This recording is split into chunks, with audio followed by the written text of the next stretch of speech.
há 2000 anos. Capítulo 10, o apóstolo da Samaria, parte C. Lívia continua conversando com Ana. Se mando chamá-lo por um mensageiro, pondo-o ao corrente do que se passa, a fim de que nos proteja com as suas providências imediatas, talvez não compreenda a marcha dos fatos na sua intimidade, encarando os meus receios como sintomas de culpas anteriores ou tomando meus escrúpulos como desejo de regeneração por faltas que não cometi, em virtude de suas enérgicas reprimendas e penosas ameaças.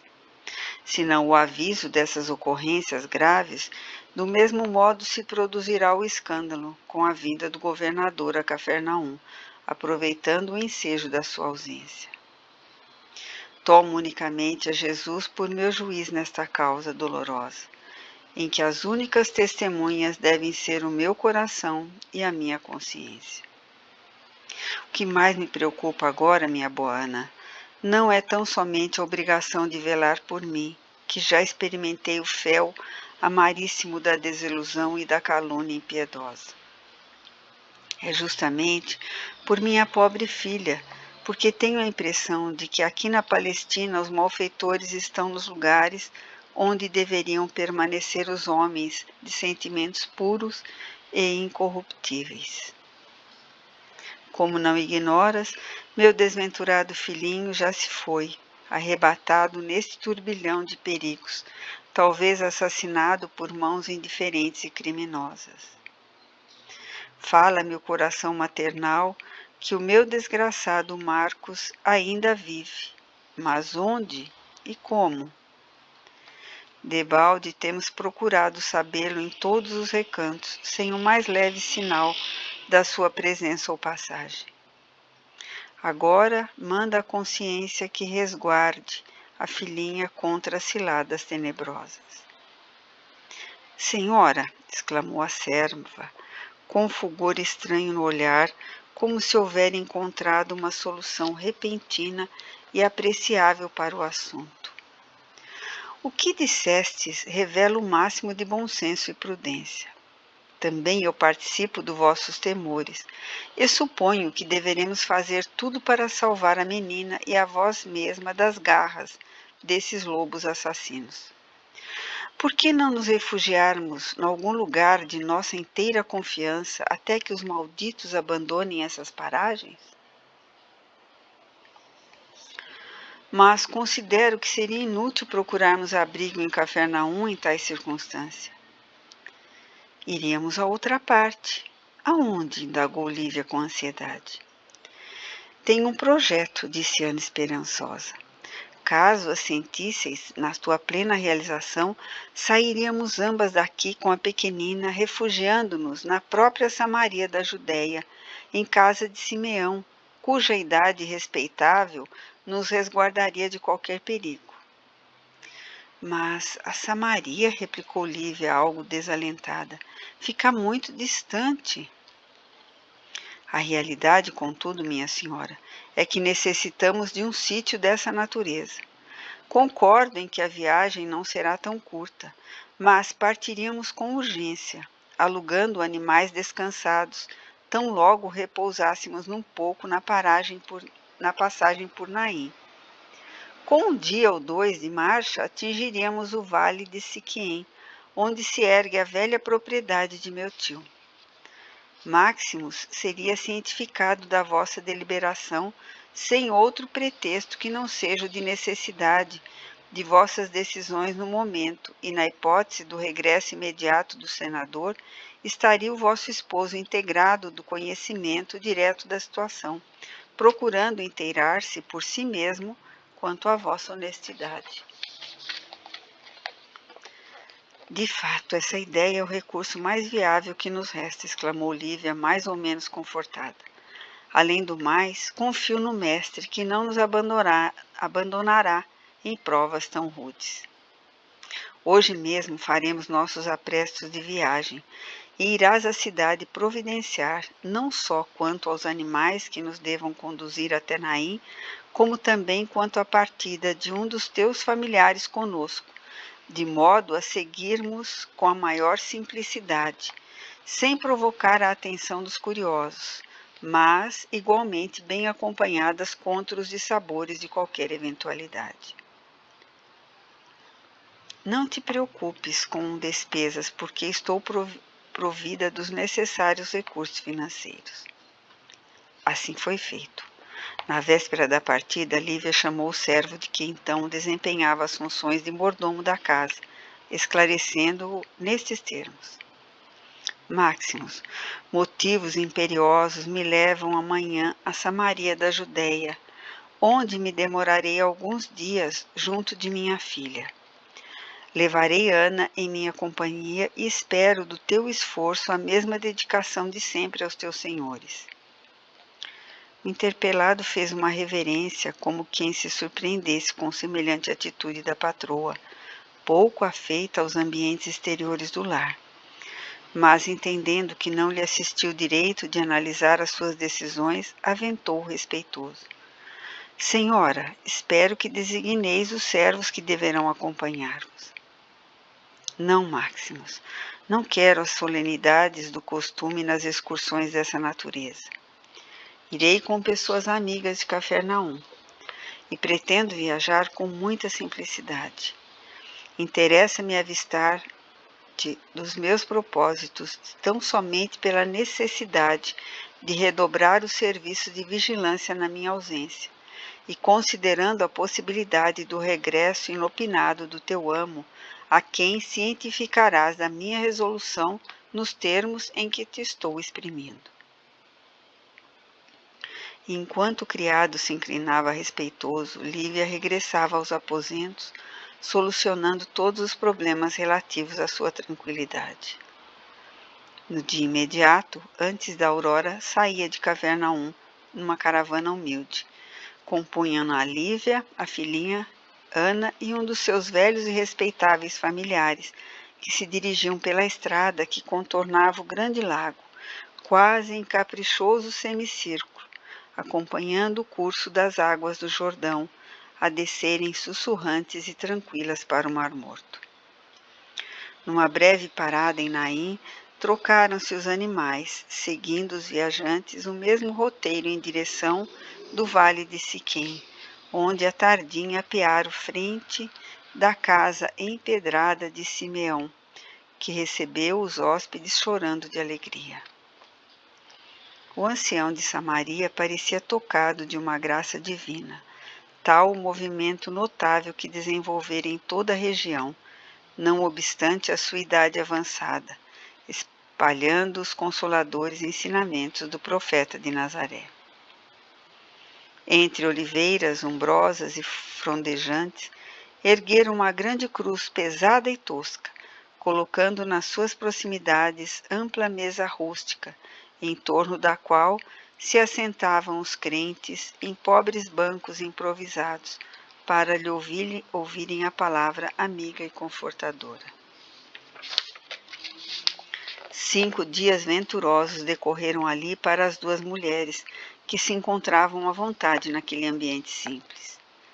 De tarde, sob as carícias da natureza livre e sadia, no seio verde da paisagem harmoniosa, reunia-se a assembleia humilde dos samaritanos, inclinados a aceitar os pensamentos de amor e de misericórdia sublime do Messias Nazareno. Simeão, que ali vivia sem a companheira que Deus já havia levado e sem os filhos que, por sua vez, já haviam constituído família em aldeias distantes, assumia a direção de todos como patriarca venerável na sua calma senectude, relatando os fatos da vida de Jesus como se a inspiração divina o bafejasse em tais instantes. Tal a profunda beleza filosófica dos comentários e das preces improvisadas com a amorosa sinceridade do seu coração. Quase todos os presentes naquela mesma poesia simples da natureza, como se estivessem ainda bebendo as palavras do mestre junto do Gerizim, choravam de comoção e deslumbramento espiritual, tocados pela sua palavra profunda e carinhosa, magnetizados pela formosura das suas evocações, saturadas de ensinamentos raros de caridade e meiguice. Nessa época, os cristãos não possuíam os evangelhos escritos que somente um pouco depois apareciam no mundo grafado pelos apóstolos, razão pela qual todos os pregadores da Boa Nova colecionavam as máximas e as lições do Mestre de próprio punho, ou com a cooperação dos escribas do tempo, catalogando-se desse modo os ensinamentos de Jesus para o estudo necessário nas assembleias públicas das sinagogas. Simeão, que não possuía uma sinagoga, seguia, porém, o mesmo método. Com a paciência que o caracterizava, escreveu tudo o que sabia do Mestre de Nazaré, para recordá-lo nas suas reuniões humildes e despretensiosas, prontificando-se do melhor grado a registrar todas as lições novas do acervo de lembranças dos seus companheiros ou daqueles apóstolos anônimos do cristianismo nascente que, de passagem por sua velha aldeia, cruzavam a Palestina em todas as direções. Fazia 6 dias que as hóspedes se retemperavam naquele ambiente caricioso, quando o respeitável ancião, naquela tarde, em suas costumeiras evocações do Messias, se afigurava tocado de influências espirituais das mais excelsas. As derradeiras meias tintas do crepúsculo entornavam na paisagem um tom de esmeraldas e topázios, eterizando sob um céu azul indefinível. No seio da assembleia heterogênea notava-se a presença de criaturas sofredoras de todos os matizes, que ao espírito de Lívia lembravam a tarde memorável de Cafarnaum, quando ouvira o Senhor pela primeira vez. Homens esfarrapados e mulheres maltrapilhas acotovelavam-se com crianças esquálidas, fitando ansiosamente o ancião, que explicava comovido com a sua palavra simples e sincera. Irmãos, era de ver-se a suave resignação do Senhor no derradeiro instante. Olhar fixo no céu como se já estivesse gozando a contemplação das beatitudes celestes no reino de nosso Pai. Vi que o Mestre perdoava caridosamente todas as injúrias. Apenas um dos seus discípulos mais queridos se conservava ao pé da cruz, amparando a sua mãe no angustioso transe. Dos seus habituais seguidores, poucos estavam presentes na hora dolorosa. Certamente porque nós, os que tanto o amávamos, não podíamos externar nossos sentimentos diante da turba enfurecida, sem graves perigos para nossa segurança pessoal. Não obstante, desejaríamos todos experimentar os mesmos padecimentos. De vez em quando, um que outro mais atrevido de seus verdugos se aproximava do corpo chagado no martírio, dilacerando-lhe o peito com a ponta das lanças impiedosas. Uma vez por outra, o generoso ancião limpava o suor da fronte para continuar com os olhos úmidos. Notei, em dado instante, que Jesus desviara os olhos calmos e lúcidos do firmamento, contemplando a multidão amotinada em criminosa fúria. Alguns soldados, ébrios, açoitaram-no mais uma vez, sem que do seu peito opresso, na angústia da agonia, escapasse um único gemido. Seus olhos, suaves e misericordiosos, se espraiaram então do monte do sacrifício para o casaril da cidade maldita. Quando o vi olhando ansiosamente com a ternura carinhosa de um pai para quantos o insultavam nos suplícios extremos da morte, chorei de vergonha pelas nossas impiedades e fraquezas. A massa movimentava-se então em altercações numerosas. Gritos ensurdecedores e impropérios revoltantes o cercavam na cruz, onde se lhe notava o copioso suor do instante supremo. Mas o Messias, como se visualizasse profundamente os segredos dos destinos humanos, lendo no livro do futuro, fitou de novo as alturas, exclamando com infinita bondade: perdoa-lhes, meu Pai, porque não sabem o que fazem. O velho Simeão tinha a voz embargada de lágrimas ao evocar aquelas lembranças, enquanto a assembleia se comovia profundamente com a narrativa. Outros irmãos da comunidade tomaram a palavra, descansando o ancião dos seus esforços. Um deles, porém, contrariamente aos temas versados naquele dia, exclamou com surpresa para todos os circunstantes: meus irmãos, antes de nos retirarmos, lembremos que o Messias repetia sempre aos seus discípulos a necessidade da vigilância e da oração, porque os lobos rondam neste mundo o rebanho das ovelhas.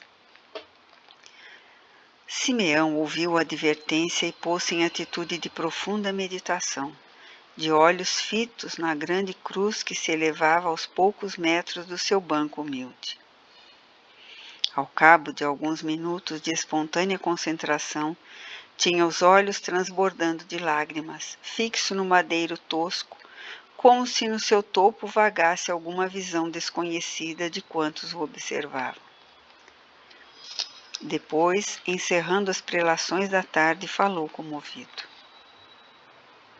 filhos, não é sem justo motivo que o nosso irmão se refere hoje ao ensino da vigilância e da prece. Alguma coisa que não sei definir fala-me ao coração que o instante de nosso testemunho está muito próximo. Vejo com a minha vista espiritual que a nossa cruz está hoje iluminada, anunciando talvez o glorioso minuto dos nossos sacrifícios.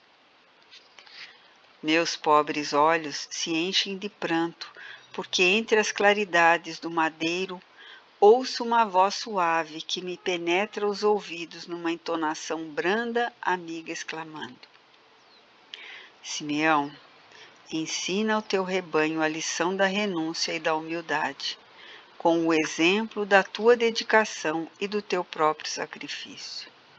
Ora e vigia, porque não está longe o instante ditoso de tua entrada no reino. Mas preserva as ovelhas do teu aprisco das arremetidas tenebrosas dos lobos famulentos da impiedade, soltos na terra, ao longo de todos os caminhos, consciente, porém, de que se cada um se dará segundo as próprias obras, os maus terão igualmente seu dia de lição e castigo, de conformidade com os próprios erros. O velho samaritano tinha o rosto lavado de lágrimas, mas doce serenidade irradiava do seu olhar carinhoso e compassivo, demonstrando-lhe as energias inquebrantáveis e valorosas. Foi então que, alçando as mãos, emagrecidas e longas ao firmamento, onde brilhavam já as primeiras estrelas, dirigiu-se a Jesus em prece ardente. Senhor, perdoai nossas fraquezas e vacilações nas lutas da vida humana, onde os nossos sentimentos são bem precários e miseráveis. Abençoai nosso esforço de cada dia e revelai as nossas faltas, se algum de nós que aqui nos reunimos vem à vossa presença com o coração saturado de pensamentos que não sejam os do bem e do amor que nos ensinastes.